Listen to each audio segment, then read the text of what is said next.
Welcome to Flagler in Focus, your place to hear stories of people, places, and wonders of Flagler County from coast to country and all the marshland in between. I'm your host, Karen Callahan. Today I have with me my co-host, Samantha Shake. Say hi to everyone, Samantha. Hi, everyone, Samantha. So literal. But she'll be helping today. We have an interesting group of guests here.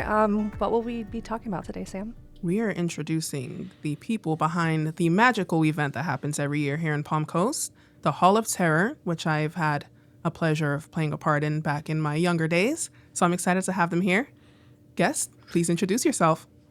Hi, I'm Dan Driscoll. I'm a lieutenant with the Palm Coast Fire Department. I've been with the Palm Coast Fire Department for about 17 years, and for the past 13 of those 17, I've been in charge of the Hall of Terror event that's in its 25th year. I'm Patrick Apollonia from Communications and Marketing at City of Palm Coast. Been friends with Dan for 20 years. Been that long? I think so, yeah. So I've been helping him in any way I can with this event, and it's fun every year. Awesome. Well, thank you for joining us. So please tell us about the Hall of Terror. Tell us how it started. What were the origins? Who was involved? Yeah, Hall of Terror is a unique event because it very much is steeped in the Palm Coast Fire Department. It started with our old chief, who was a captain at the time, Jerry Forte, and he come up with the idea of doing something at his house for families of the fire department that were like working on Halloween. It was a place for them to go. He would set out decorations and have fun little activities for the kids and the family so that no one had to be alone on Halloween. And then my predecessor in the Hall of Terror, Lieutenant Rich Klein, who's now retired and hopefully enjoying it up in Tennessee as a farmer, he took over and kind of developed it into a bigger thing where it kind of outgrew Chief Forte's front lawn and was like, well, why don't we bring it to the actual fire station? And once it was there, they said, why don't we open this up to the public? We think more people would enjoy it. And now, since then, over the past 25 years, it's grown into the largest event that the city puts on. It's the highest attended one. It's only over 2 nights, which is pretty cool that we see the amount of people we do. And it's only 3 hours a night as well. So in 6 hours, we see close to 5,000 to 6,000 people come through. And it's really been remarkable how much it's grown over the years and how much people really look forward to it. It stands as kind of our only tradition we have in the Palm Coast Fire Department. You know, we're a young department. We've been around for 50 years, but incorporated as Palm Coast, has only been since 98. So it's really one of the few traditions that we have as a fire department. Nice. So what are some of your favorite themes that you've done over the years? Ooh, there's been a lot. I get this question a lot, and I always come back to the same answer is I'm an avid reader, and I've watched a lot of horror movies as well, but my favorite across the board is the Stephen King year. We were able to actually it was really the first year I feel like we were able to push the envelope of what we were capable of.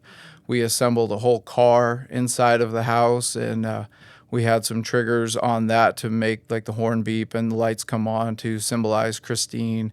And then it was really cool for me, all these stories that I've gotten to read and watch movies of, kind of see that come to life inside the haunted house and really pull it off in a cool way. And there was a lot of family there.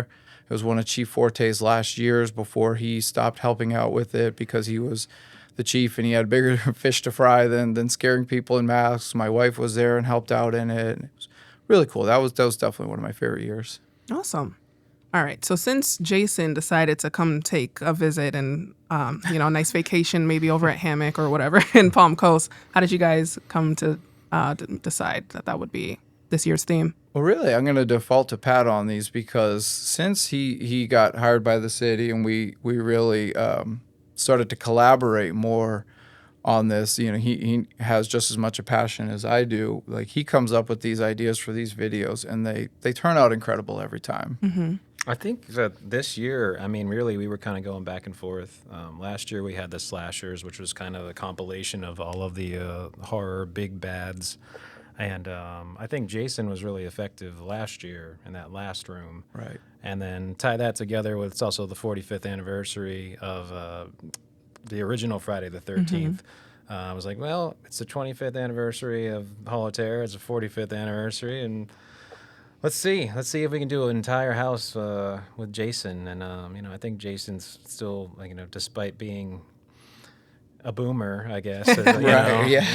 He's still relevant in the horror world. Absolutely. So want to bring him back and have him take over the whole house. I think a lot of people too. Yeah, I mean, if you're not in the know, there's been 12 movies, which seems like a travesty because it's Friday the 13th. There should be a 13th movie, and any effort that the studios make at getting closer to it. So this is kind of our homage. This is our 13th movie, I guess. Yes. He's one of my favorite characters, and I've always wanted a way. I mean, Sam, I think the last time you were part of the show, you played a camper, and I played Jason. I was chasing you around with a chainsaw. Yes. You I am know, a so scream he's queen. always been near and dear. You're our final girl. Yes. It's been near and dear to my heart to want to try to do Jason, and man, we did a lot of brainstorming, but I think we've put together something special for this year.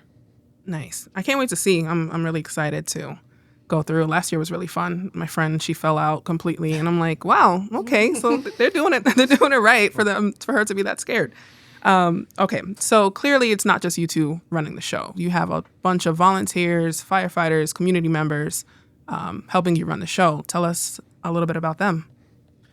This year has been particularly special. Like even the shirt that I'm wearing, this was donated by a local business. Devoted Tattoo Studio also has a different studio where they work on their brand. It's called Devoted Brand.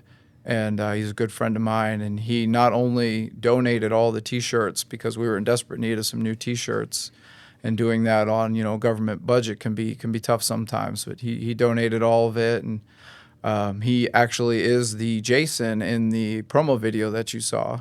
And the video is great. Oh, thank you. Yeah, so we had a lot of community involvement already, and that was only amplified by hundreds. I'd say 100, but it's been more than 100 since Pat and his team took over. Well, yeah, we this year we reached out to the schools.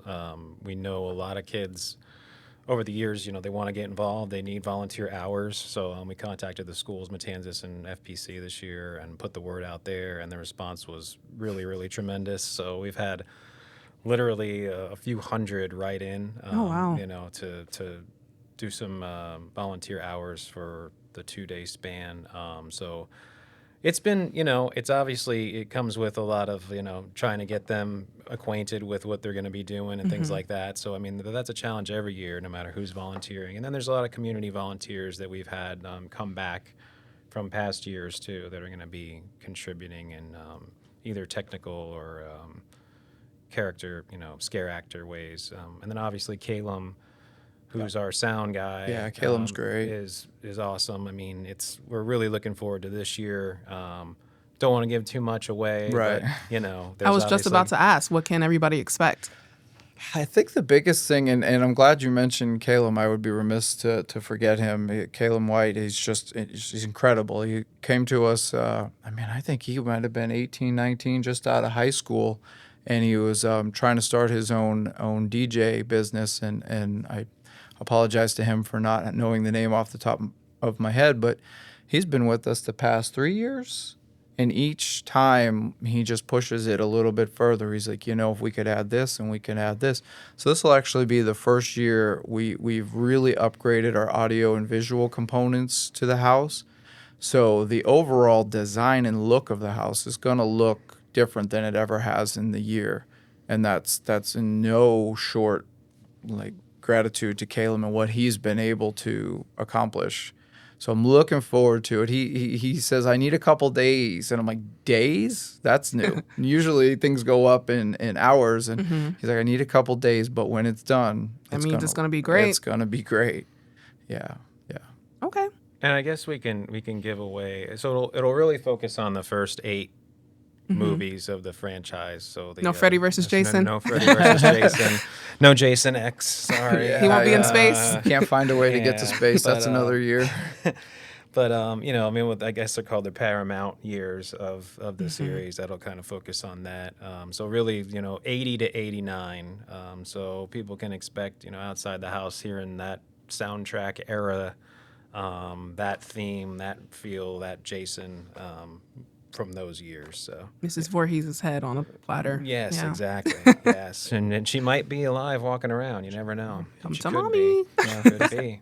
This will be the first year where we've been able to pull off, from the moment you arrived, you'll be enveloped into the story.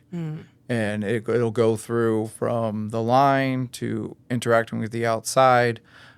Even something that Pat and his team were able to add last year that was hugely successful, and we're bringing back, is food trucks and vendors outside, because we know the lines can get long, so you might as well have a snack while you wait. The story starts out there and it carries on through the whole house, and that we've never been able to pull that off before. And now with the amount of help that we have and some of the planning we've been able to do, it's going to be pretty great. That's exciting. All right, so when is the event? It is October 30th and 31st, so Thursday and Friday, and it's from 7 to 10 each night. We do, at 6:30 each night, we do a low sensory walkthrough. So anyone where that would be applicable is welcome to come and join us around 6:30. You can queue up early. And we do a low sensory, not as much smoke, not as much strobe lights, not as intense of scares. So we want as many people as possible to be able to enjoy the show. That's awesome. All right, well, is there anything else you'd like our listeners to know? Be patient. The lines can get long, but I promise we move them through as quick as we can. The best compliment I get every year, and I absolutely love it, is this is better than what the theme parks do, and it's free. Yeah. And that warms my heart. That's what keeps me coming back another year. My wife can attest to it. Every year I says, I'm done. I don't want to do this anymore. There's too much stress. And that, I mean, Pat's a big part of getting me to come back each year, because it's having someone to share that passion with, and then those compliments and the kind words and people saying, I don't care how long I have to wait. I come every year and I love it. So yeah, come check us out. Be patient. Be excited. Get your best scare face on. Scream as loud as you can. If you dare. If you dare.